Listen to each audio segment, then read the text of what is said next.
उत्तर सांगा.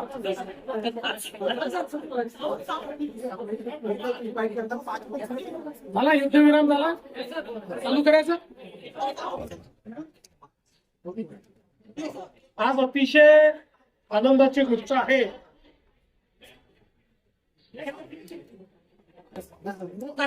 की मेट्रो 9च्या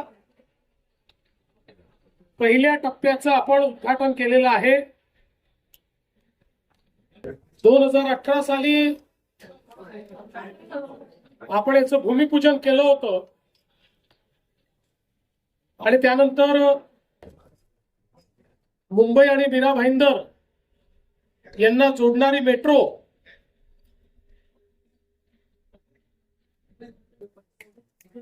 ही तयार करण्याचं काम सुरू झालं.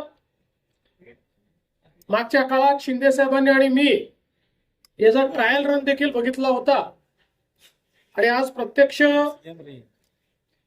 दहिसर पूर्व ते काशीगाव या 4.4 किलोमीटरच्या टप्प्याचं उद्घाटन आपण केलेलं आहे.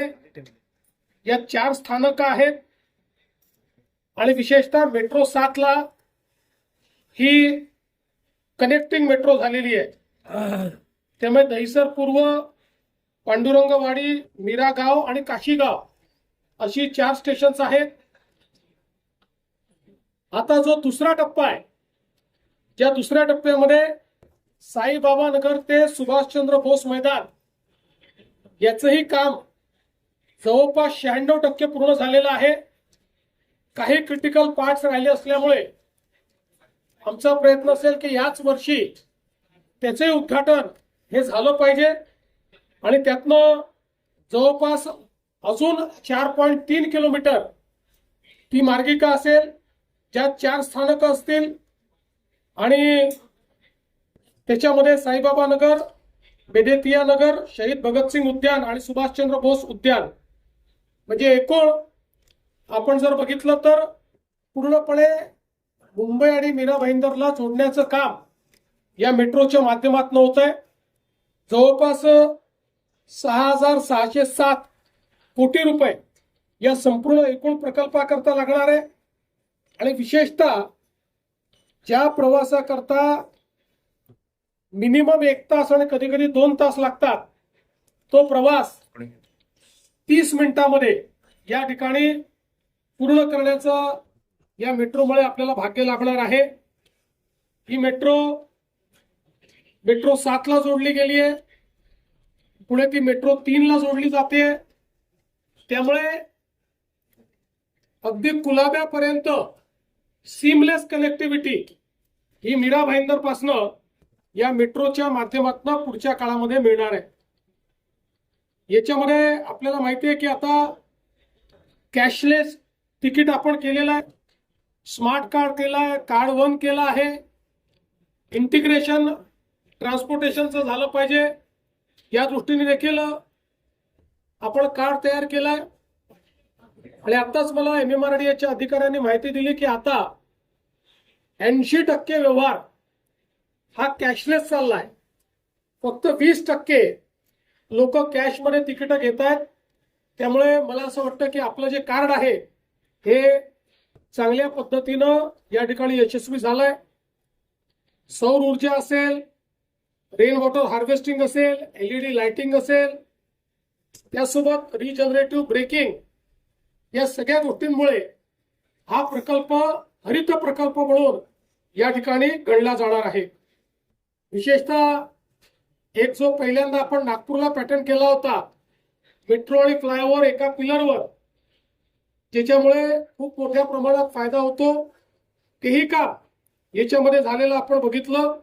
आणि त्या माध्यमातून ही डबल डेकर अशा पद्धतीची व्यवस्था आपल्या सगळ्यांना मीरा भाईंदरमध्ये देखील पाहायला मिळते. आता आपण जर बघितलं तर ठाणे जिल्ह्यातली ही सुरू झालेली, ठाणे जिल्ह्यात काम खूप मोठ्या प्रमाणात चाललंय, पण सुरू झालेली पहिली मेट्रो आहे ज्याचं आज वर्किंग आपण हे सुरू केलेलं आहे. आणि विशेषतः ही मेट्रो आणि आता जो आपण कोस्टल रोड करतोय याच्यामुळे पुढच्या काळामध्ये वेस्टर्न एक्सप्रेसवे हा मोठ्या प्रमाणात डिकंजेस्ट होताना आपल्याला त्या ठिकाणी पाहायला मिळेल. यासोबत मला हेही सांगताना आनंद वाटतोय की आता आपण देशामध्ये ऑपरेशनल मेट्रोमध्ये सेकंड नंबरवर आलो. दिल्ली नंतर आता मुंबई हे दुसऱ्या क्रमांकावर आलाय आणि या 2 वर्षांमध्ये खूप मोठ्या प्रमाणात आपले प्रोजेक्ट कंप्लीट होतील आणि आपला प्रयत्न आहे की पुढच्या 3 ते 4 वर्षात दिल्लीपेक्षा मोठं नेटवर्क हे आपल्याकडे सुरू व्हावं. त्या दिशेने हळूहळू आपलं काम जे आहे हे चाललेलं आहे. आज या मेट्रोमुळे ऑपरेशनल मेट्रो आपल्या 100 किलोमीटरचा टप्पा आपण पार केलेला आहे. 100 किलोमीटरपेक्षा जास्त ऑपरेशनल मेट्रो आता मुंबईमध्ये तयार झालेली आहे आणि जसं मी सांगितलं की पुढच्या 2 वर्षात याच्यामध्ये खूप मोठी भर पडणार आहे. कारण अंतिम टप्प्यामध्ये 80%, 85%, 96% अशा पद्धतीनं अनेक प्रकल्प आपले आहेत.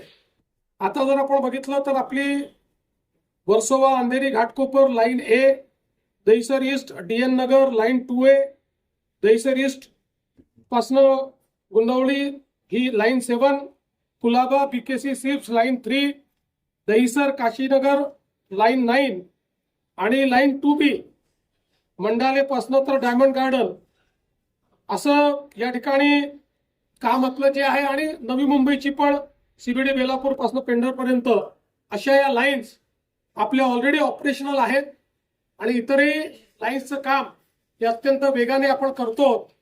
एकूणच संपूर्ण MMRचं क्षेत्र हे मेट्रोचं जाळं तयार करून सीमलेस अशा पद्धतीची ट्रान्सपोर्टेशन सिस्टीम या ठिकाणी आपण तयार करतो. त्यासोबत त्याला फिडर म्हणून मोठ्या प्रमाणात बसेस, ज्या बसेस असतील किंवा अल्टरनेट फ्युएलच्या बसेस असतील, त्याचं एक मोठं नेटवर्क आपण उभं करतो. आणि तिसऱ्या टप्प्यामध्ये आपलं वॉटर ट्रान्सपोर्टचं काम देखील खूप मोठ्या प्रमाणात सुरू आहे. जे आपण पूर्ण केल्यानंतर मला असं वाटतं की सुगमतेच्या दृष्टीनं मुंबई हे देशातलं सर्वात सुगम शहर अशा पद्धतीनं MMR रिजन आणि मुंबईकडे आपल्याला पाहता येईल. MMRDAच्या संपूर्ण टीमचं मी मनापासून अभिनंदन करतो. त्यासोबत त्यांना मदत करत असलेल्या दोन्ही महानगरपालिका, मुंबई असेल किंवा मीरा भाईंदरची महानगरपालिका असेल, त्यांचे अभिनंदन करतो. आणि यासोबत ज्या कॉन्ट्रॅक्टर्सने इथे काम केलंय, ज्या मजुरांनी या ठिकाणी काम केलेलं आहे, त्या सर्व मजुरांचे देखील आभार मानतो की त्यांच्या श्रमामुळे एक चांगला प्रकल्प आज या ठिकाणी उभा राहिलेला आहे. आणि ही मेट्रो आता मुंबईकरांना या ठिकाणी समर्पित झाली आहे अशा पद्धतीची मी घोषणा करून राज्याचे उपमुख्यमंत्री एकनाथराव शिंदेजी यांना विनंती करतो की त्यांनी आपल्याला संबोधित करावं.